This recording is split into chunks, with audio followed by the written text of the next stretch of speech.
Senin. Hari ini Senin tanggal 9 Desember kita akan mengunjungi Museum Syafi'iyah. Seperti apa ada di dalamnya, seorang ulama besar, ilmunya tinggi. Kita lihat di dalamnya ada free tiket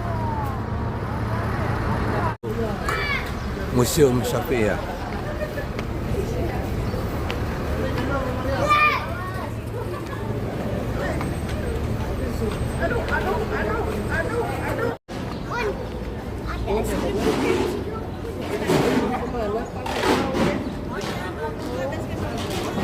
Kita turun tangga lagi.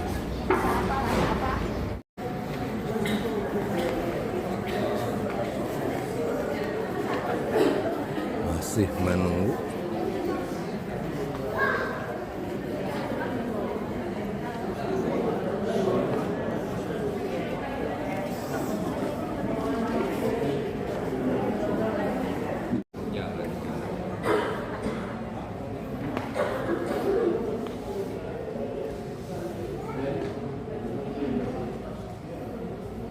Ini adalah lobi pertama sebelum masuk ke pembahasan di ruang Syafi'iyah di dalam.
Ditampilkan sebagai gambaran Arab Saudi pada 2030 dengan segala pembangunannya.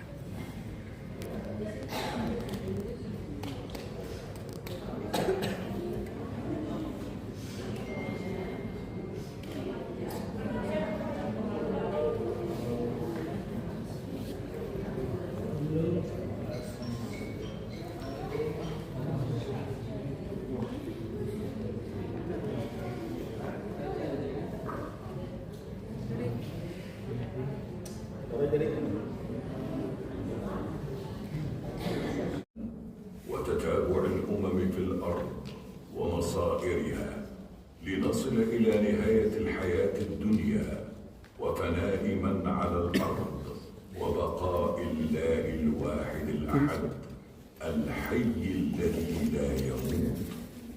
ثم نتابع قصة الخلق في مشاهد أخرى تعرض لمحات لما بعد الحياة الدنيا. القصة في حياة أخرى مختلفة.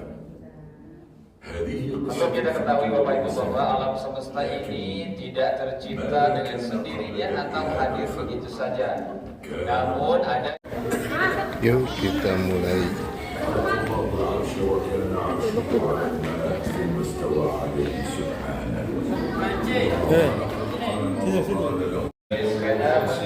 Menyuruhnya untuk menulis segala sesuatu kejadian sampai dengan hari kiamat. Ya Allah Ta'ala ciptakan langit yang bertingkat-tingkat, bumi dihamparkan dengan luas, semuanya Allah berikan rezeki sesuai dengan takarannya masing-masing. Kemudian Allah Ta'ala ciptakan malaikat dari cahaya yang jumlahnya tak terkira Bapak Ibu banyak sekali. Sampai-sampai tidaklah di alam semesta ini kecuali ada malaikat yang mengikuti cepat sel-sel mereka bertasbih memuji Allah dan tak pernah membangkang perintahnya. وخلق الله الجن من Kemudian نار Allah Ta'ala ciptakan jin dari api. آدم من Diciptakan sebelum manusia, di antara jin ada yang soleh, ada juga yang selain dari itu. الذي أبى السجود Di antara jin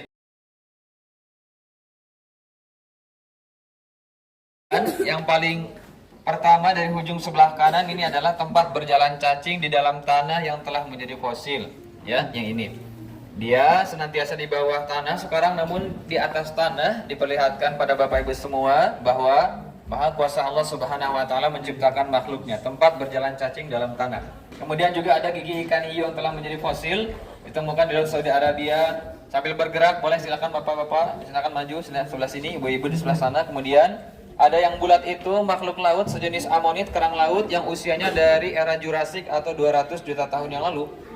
Kemudian juga ada koral yang sudah menjadi fosil, ya, yang sudah menjadi fosil. Dan fosil itu memang bukan tulang belulang Bapak Ibu ya, tapi mineral yang telah menjadi batu begitu. Kemudian ada bebatuan yang beraneka ragam rupa dan warnanya, ada yang seperti emas namun bukan emas, namanya batu metamorfik. Ada juga batu evaphorit yang oranye ini. Ada juga batu vulkanik sebelah sini, ya. Di Jazirah Arab pun ada gunung berapi dan juga ada batu granit di sebelah sini yang besar, dan juga ada batu metamorfik yang besar. Itu yang kecil, ini yang besar. Dan semuanya adalah menyuruh malaikat untuk bersujud kepada Nabi Adam. Semua bersujud kecuali satu, yaitu Iblis, atau bersujud kemudian Allah bersujud dari surga dan dari atasnya, dan menyuruh Nabi Adam في معصية ربه menikmati segala sesuatu kecuali satu pohon tak boleh mendekati. جميعا. Kemudian namanya manusia وفي tetap عهد salah, آدم tetap وبعده gelap, melakukan استمر dosa. الناس في Kemudian عبادة Nabi Adam الله mengumpulkan لأجيال bumi dan متعاقبة. di bumi Nabi Adam berketurunan berkehidupan menyembah kepada Allah Subhanahu wa Ta'ala. Boleh dilihat dari situ Bapak Ibu ya, Bapak-bapak boleh agak ke sini. Sebagaimana Allah Ta'ala ciptakan pasir-pasir ini semua dari Jazirah Arab Saudi. Ada yang hitam, ada yang putih, ada yang merah, ada yang orange, ada yang hijau, ada yang besar, ada yang kecil. Begitupun Allah Ta'ala ciptakan manusia dengan berbeda.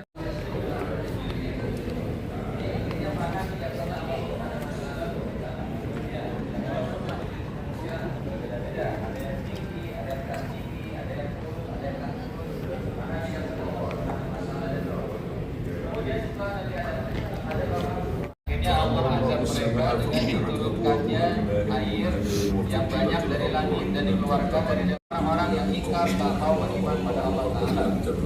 Binasalah mereka dan selamatlah orang beriman bersama dengan Nabi Nuh AS dalam perahu, dan tenggelamlah dan terdamparlah perahu Nabi Nuh di sebuah bukit namanya Bukit Judi.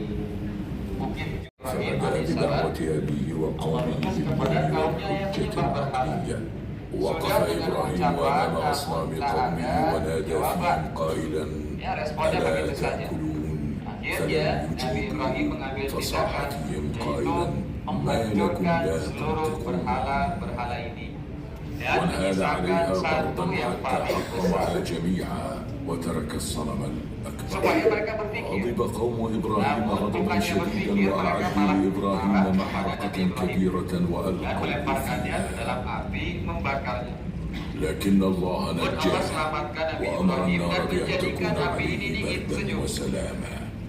Selamatlah Nabi Ibrahim, namun tetap mereka tak mau beriman kepada Kemudian dari daerah Madian bertahun-tahun di sana, kemudian pulang kembali ke Mesir. Dan di sini mendapatkan perintah dari Allah Ta'ala untuk berdakwah kepada Fir'aun. Datanglah Nabi Musa bersama dengan saudaranya. Siapa saudara Nabi Musa? Nabi Harun. Dan membawa tongkat itu yang bisa berubah menjadi ular. Namun Fir'aun malah menuduh Nabi Musa sebagai penyihir. وجاء بأمهر السحرة لمواجهة موسى أمام viral-viralnya sihir.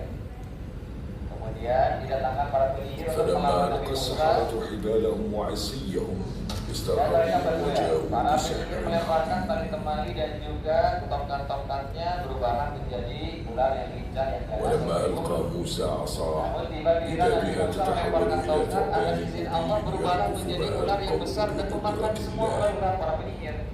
Para penyihir melihat ini mengetahui bahwa ini adalah mukjizat dari Allah Taala. Akhirnya mereka bersujud dan beriman kepada Allah. Yang suci dan solihah tak pernah dekat laki-laki dan tak pernah menikah. Namun Allah berikan kabar bahwa Maryam akan mendapatkan seorang anak yang menjadi nabi tanpa Maryam disentuh oleh laki-laki. Kemudian hari demi hari berganti tibalah masa melahirkan. Allah berikan pertolongan pada Maryam. Allah dekatkan air supaya Maryam mudah melahirkan. Kemudian Allah Ta'ala turunkan kurma supaya Maryam kuat ketika melahirkan. Dan lahirlah Nabi Isa alaihi salam. Datanglah Maryam kepada kaumnya bertanya-tanya, dari mana anak ini, siapa anak ini, kamu tak menikah, tak punya suami, namun kenapa ada anak, kau bisa? Dan menuduh Maryam dengan perbuatan yang keji. Namun Allah berikan Nabi Isa izin untuk berbicara, padahal masih bayi. Aku adalah hamba Allah, aku diberikan Injil dan aku akan menjadi seorang nabi. Ketika dewasa Nabi Isa, Allah perintahkan padanya untuk berdakwah kepada Bani Israel dengan membawa mukjizat, yaitu menyembuhkan orang buta dan menyembuhkan penyakit kusta. Di sebelah sana Fir'aun merasa tak puas ingin mendapatkan Nabi Musa, akhirnya mengejar Nabi Musa. Namun Allah kembalikan lautan seperti semula dan tenggelamlah Fir'aun di lautan merah. Dan inilah kesudahan bagi orang yang sombong tak mau beriman kepada Allah Subhanahu wa Ta'ala. Yang suci dan solihah tak pernah dekat laki-laki dan tak pernah menikah. Namun Allah berikan kabar bahwa Maryam akan mendapatkan seorang anak yang menjadi nabi tanpa Maryam disentuh oleh laki-laki. Kemudian hari demi hari berganti tibalah masa melahirkan. Allah berikan pertolongan pada Maryam. Allah dekatkan air supaya Maryam mudah melahirkan. Kemudian Allah Ta'ala turunkan kurma supaya Maryam kuat ketika melahirkan. Dan lahirlah Nabi Isa alaihi salam. Datanglah Maryam kepada kaumnya bertanya-tanya, dari mana anak ini, siapa anak ini, kamu tak menikah, tak punya suami, namun kenapa ada anak, kau bisa? Dan menuduh Maryam dengan perbuatan yang keji. Namun Allah berikan Nabi Isa izin untuk berbicara, padahal masih bayi. Aku adalah hamba Allah, aku diberikan Injil dan aku akan menjadi seorang nabi. Ketika dewasa Nabi Isa, Allah perintahkan padanya untuk berdakwah kepada Bani Israel dengan membawa mukjizat, yaitu menyembuhkan orang buta dan menyembuhkan penyakit kusta. Dengan turun surah Al-Alaq ayat 1 sampai dengan 5. Kemudian Nabi mulai mendakwahkan Islam kepada keluarganya kaum Quraisy. Mereka ada yang menerima, ada juga yang menolak, ada yang membenarkan, ada yang mendustakan. Bahkan ada yang menawarkan harta dan jabatan supaya Nabi berhenti dari dakwahnya. Namun Nabi tak menerima itu semua. Nabi melanjutkan dakwah. Kemudian suatu ketika ada rombongan ibadah haji dari Yathrib, dari Madinah datang ke Mekah. Nabi berdakwah kepada mereka. Atas izin Allah mereka menerima dakwah Nabi. Inilah sikap bakal dari kaum Ansar. Kemudian semakin menjadi siksa dari kaum Quraisy kepada para sahabat. Allah berikan izin untuk berhijrah dari Makkah menuju Madinah bersama dengan sahabat-sahabatnya tercinta. Siapa? Abu Bakar As-Siddiq. Ini adalah masa depan kita, masa depan yang pasti akan kita lalui bersama-sama. Kita akan meninggal, akan binasa, akan wafat. Maka tinggalkanlah jejak yang baik dalam hidup kita, yaitu amal soleh.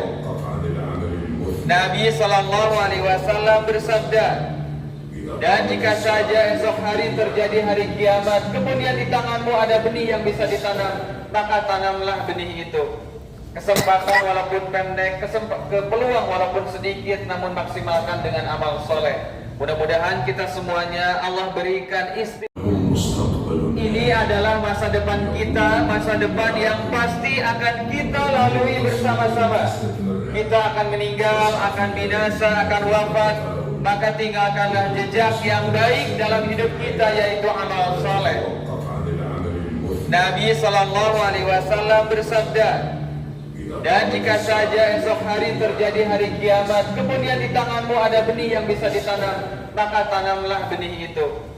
Kesempatan walaupun pendek, peluang walaupun sedikit, namun maksimalkan dengan amal soleh. Mudah-mudahan kita semuanya Allah berikan istiqomah oleh malaikat Israfil ada sisi Allah dan manusia keluar dari kuburnya masing-masing berjalan menghadap kepada Allah untuk dihisab di hadapan Allah dan dimudahkan oleh Allah Taala. Nabi SAW bersabda, aku adalah pemimpin anak Adam dan aku tak pernah sombong. Aku adalah orang yang pertama dibukakan kuburnya pada hari kiamat dan aku tak pernah sombong. Aku adalah orang yang pertama mendapatkan syafaat dan memberikan syafaat pada orang lain dan aku tak pernah sombong. Dan aku adalah orang yang memegang panji bumi dunia pada hari kiamat dan aku tak pernah sombong.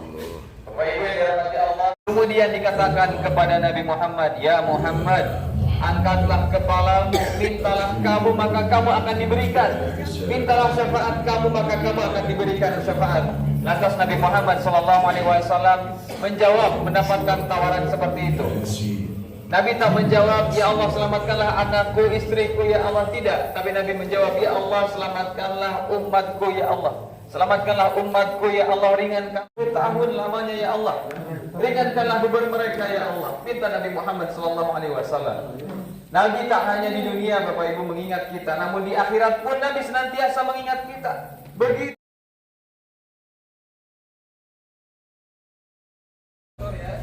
Terima kasih sudah menonton. Semoga jadi amal ibadah dan kebaikan buat kita semua. Assalamualaikum.